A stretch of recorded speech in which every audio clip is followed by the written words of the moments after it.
Hello, my friends, and welcome to She's on the Money. I am Victoria Devine, and around here, we are all about making money a little less overwhelming. We have a community of more than 300,000 people. We have podcasts and blogs. We also have freebies like budgeting tools and investing cheat sheets to help you feel more in control of your financial future. She's on the Money. She's on the money.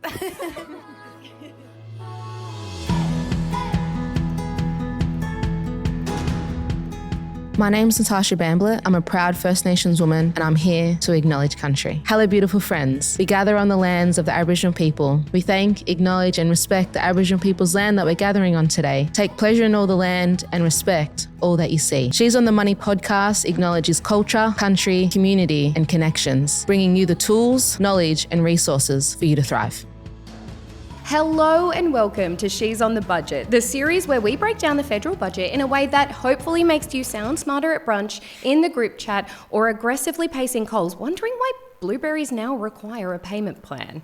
I'm Victoria Devine, and joining me today is the Treasurer of Australia, Dr. Jim Chalmers. Very kind of you to have me on your show. Thanks heaps. I am very much looking forward to sharing this time with you. I know it's compressed, so I'm going to try and be speedy. But before we get into the economy, the budget, and the fact that Australians do probably need to take out a small business loan to be able to fill up their car at the moment, I want to address what I'm going to call the elephant in the room. Mm-hmm. That's that the internet has a lot to say about you. They're quite colourful. I was reading some headlines, and based on those headlines, you're either a visionary reformer, a communist, Jim Reaper, which personally I found quite creative, the man who killed negative gearing, or personally, you're the man responsible for ruining Christmas lunch conversations for every property investor in Australia this year. Wow, I haven't seen all of those headlines. They're good, aren't they? How do you feel about criticism like that flying around? I used to find it tougher than I do now. I think now if you're a Labor Treasurer handing down a budget with a bunch of changes in it, then if you're looking to some of those outlets for positive headlines, you're kind of barking up the wrong tree. And I think like most Australians, I've got more important things to worry about than some of those headlines. I think more and more people are getting their news from people like yourself rather than from some of those traditional sources. I do feel like it feels a little bit more balanced to sit down and be like, what did you actually mean by that?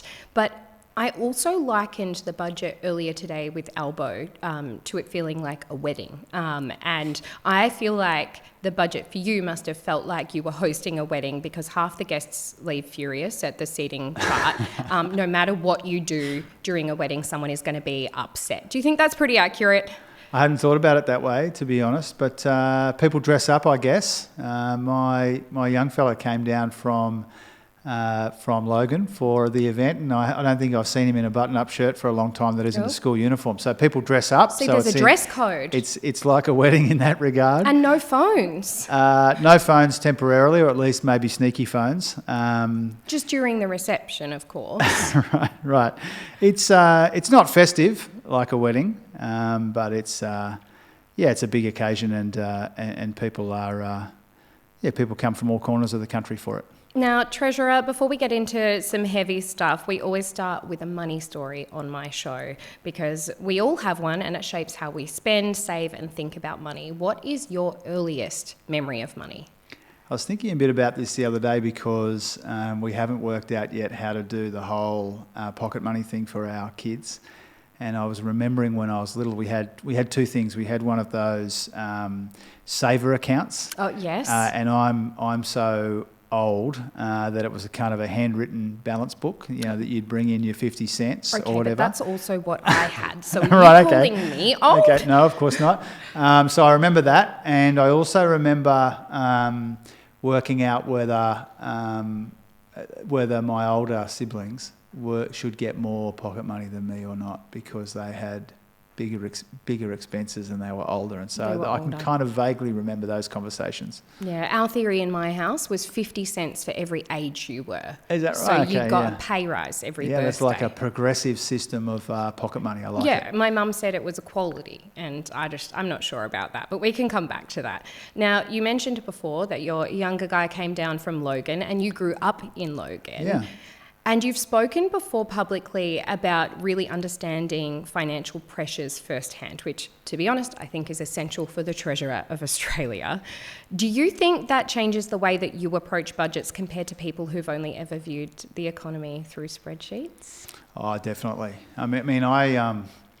For me, everything kind of begins in my local community. There's not everyone here gets to represent the area they grew up in, and I live about 900 metres around the corner from the house I grew up in, and so which my school friends think is pathetic, but I think is cool. I think that's really wholesome. We could right. rebrand that. Right, so for me, it's kind of everything, and I want my community to think that the work that they've sent me here to do is worthwhile. So. It's a really big part of it. I'm not trying to pretend that I'm necessarily different to other members who get to represent the area that they grew up in, but for me it's absolutely central, absolutely essential to how I think about the sorts of challenges that we're trying to help people through. So this year's budget, I would say, feels a little bit different to historical Albanese government budgets. Less, here's some free money, and more, okay, we're all actually really stressed about money right now, and we're just trying very hard to not make inflation worse. What was the balancing act this year?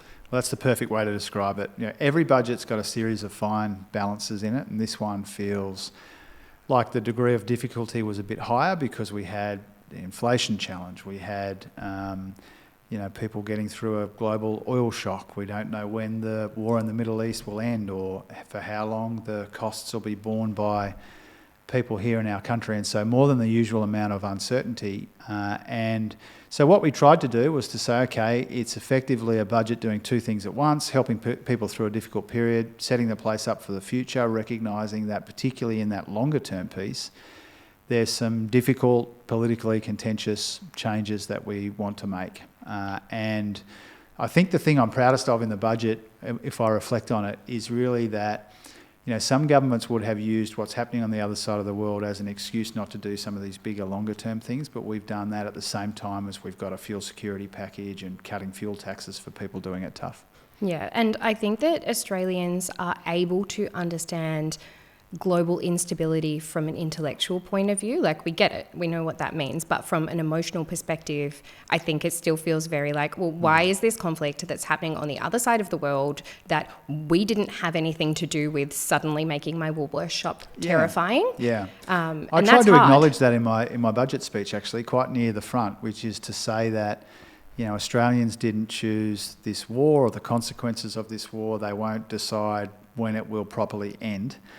But they are paying a price for it in the meantime. And so I am trying to acknowledge those pressures coming at us from around the world, but not just kind of rolling up into a little ball and hoping that everything goes okay, helping people through the difficult period as well as setting the place up for the future. Yeah, and with that you have announced some tax cuts, a new Working Australians tax offset, a fuel excise relief and some healthcare investments. But if I am honest, my community and we're still feeling a little bit like we're drowning. Mm-hmm.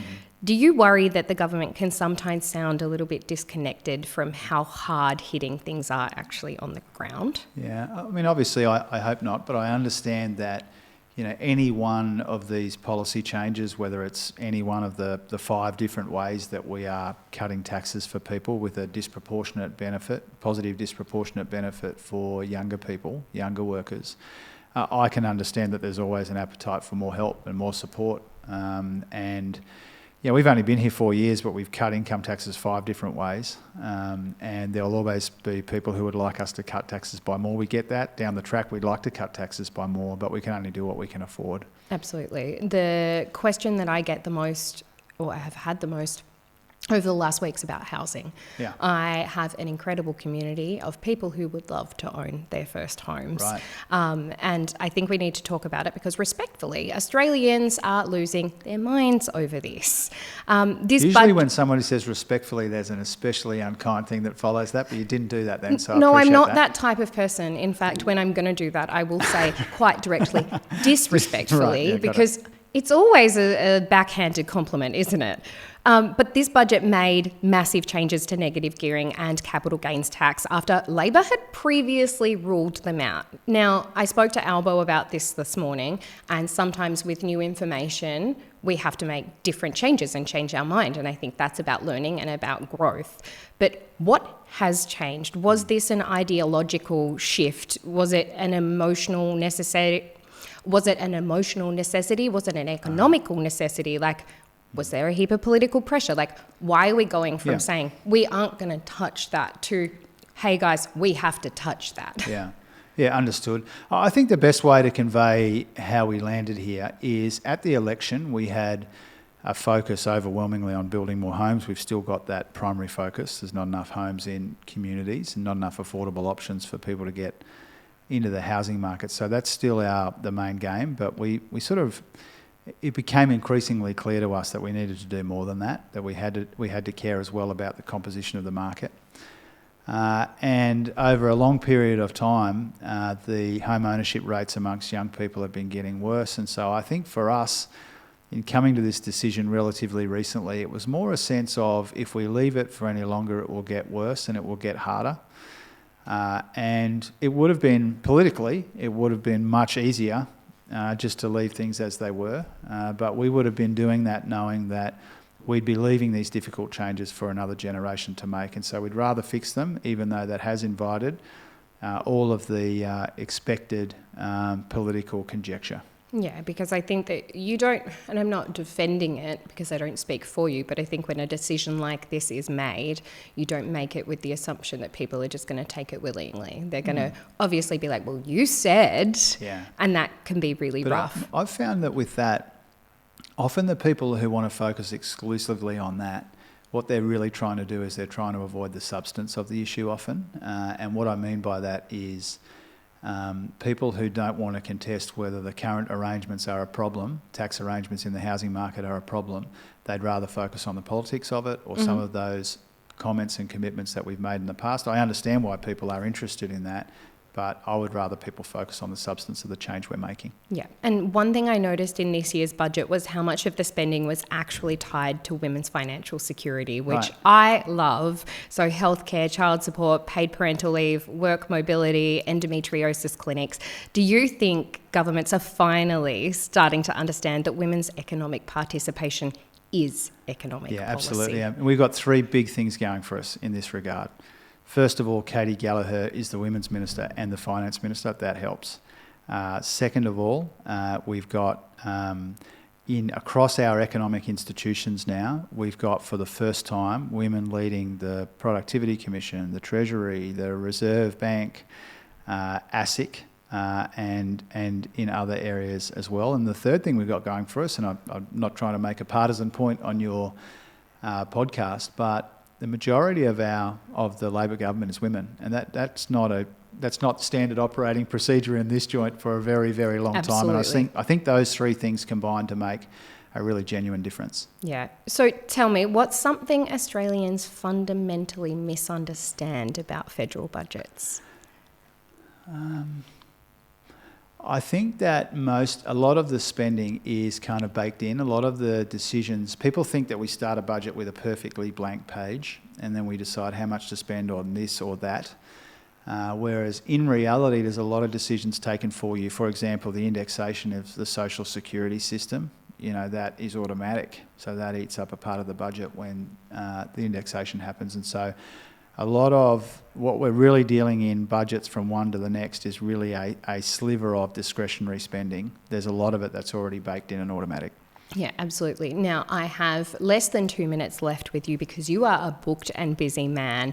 And with Albo and Katie this morning, I did what I did on my first interview with Albo, and that is a quick fire round. I'm going to shoot at you some quick fire questions, and it's just first vibes. Let me know. Okay. Keeping cash in your wallet. That reminds me of the PM. He does that. Exactly why he's I'm got asking. a cash float basically in his It's $200 in his wallet. He showed me again. Yeah. I discovered this on Easter Sunday once when we went to church. And did it benefit you? The plate came around and I had to borrow $20 off him. There you go. He's a man of the people. Now tell me about ChatGPT. I use Claude rather than ChatGPT, but what I've noticed is in our lives, amongst the parents and peer groups, ChatGPT really seems to be the go-to. The one that a lot of people are using, but I like using Claude. You're a healthy man. Do you use an air fryer? I don't, but I've been thinking about purchasing Been thinking an air fryer. about Yeah. good purchase. What do you think of finfluencers? Finfluencers. I think as long as people are providing accurate information, well-motivated information, that's a good thing. Obviously, there's a lot of people doing that. That's fine. And you've got to make sure that there's a way to avoid people who don't have your interests at heart online. 2 more. What about the cost of blueberries? We're currently sitting Yeah. at $8.50 a punnet. Yeah. I noticed that too. A big part of my health kick is berries, and I think a lot of people like me are substituting into blackberries. Fair. Do you make coffee at home?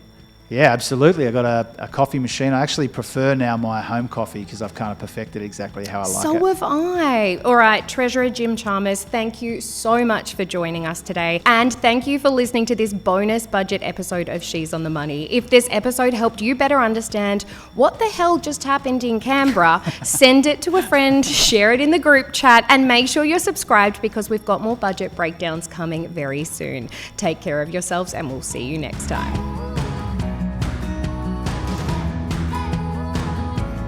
The advice shared on She's on the Money is general in nature and does not consider your individual circumstances. She's on the Money exists purely for educational purposes and should not be relied upon to make an investment or financial decision. If you do choose to buy a financial product, read the PDS, TMD and obtain appropriate financial advice tailored towards your needs. Victoria Devine and She's on the Money are authorised representatives of Money Sherpa Pty Ltd ABN 321 649 27708, AFSL 451289.